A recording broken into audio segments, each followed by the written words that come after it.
What if I told you Jesus came to abolish religion? What if I told you voting Republican really wasn't his mission? What if I told you Republican doesn't automatically mean Christian, and just because you call some people blind doesn't automatically give you vision? I mean, if religion is so great, why has it started so many wars? Why does it build huge churches but fails to feed the poor? Tell single moms God doesn't love them if they've ever had a divorce, but in the Old Testament, God actually calls religious people whores. Religion might preach grace, but another thing they practice, tend to ridicule God's people. They did it to John the Baptist. They can't fix their problems, and so they just mask it, not realizing religion's like spraying perfume on a casket. See, the problem with religion is it never gets to the core. It's just behavior modification, like a long list of chores. Like, let's dress up the outside, make it look nice and neat. But it's funny, that's what they used to do to mummies while the corpse rots underneath. Now, I ain't judging, I'm just saying, quit putting on a fake look. Because there's a problem if people only know that you're a Christian by your Facebook. I mean, in every other aspect of life, you know that logic's unworthy. It's like saying you play for the Lakers just because you bought a jersey. See, this was me too, but no one seemed to be on to me. Acting like a church kid while addicted to pornography.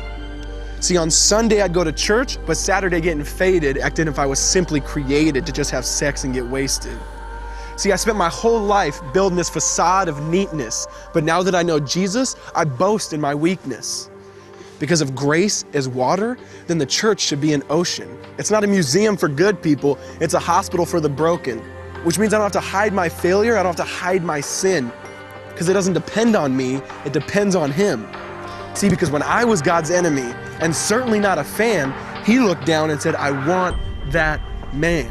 Which is why Jesus hated religion, and for it He called them fools. Don't you see so much better than just following some rules? Now let me clarify. I love the church, I love the Bible, and yes, I believe in sin. But if Jesus came to your church, would they actually let Him in? See, remember He was called a glutton and a drunkard by religious men. But the Son of God never supports self-righteousness, not now, not then. Now back to the point, one thing is vital to mention. How Jesus and religion are on opposite spectrums. See, one's the work of God, but one's a man-made invention. See, one is the cure, but the other's the infection. See, because religion says do, Jesus says done. Religion says slave, Jesus says son. Religion puts you in bondage, while Jesus sets you free. Religion makes you blind, but Jesus makes you see. And that's why religion and Jesus are two different clans. Religion is man searching for God, Christianity is God searching for man. Which is why salvation is freely mine, and forgiveness is my own. Not based on my merits, but Jesus' obedience alone.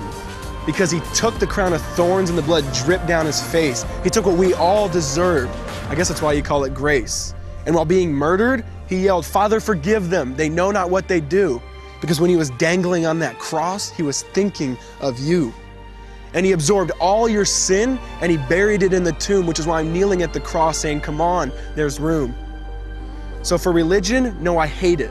In fact, I literally resent it. Because when Jesus said, it is finished, I believe He meant it.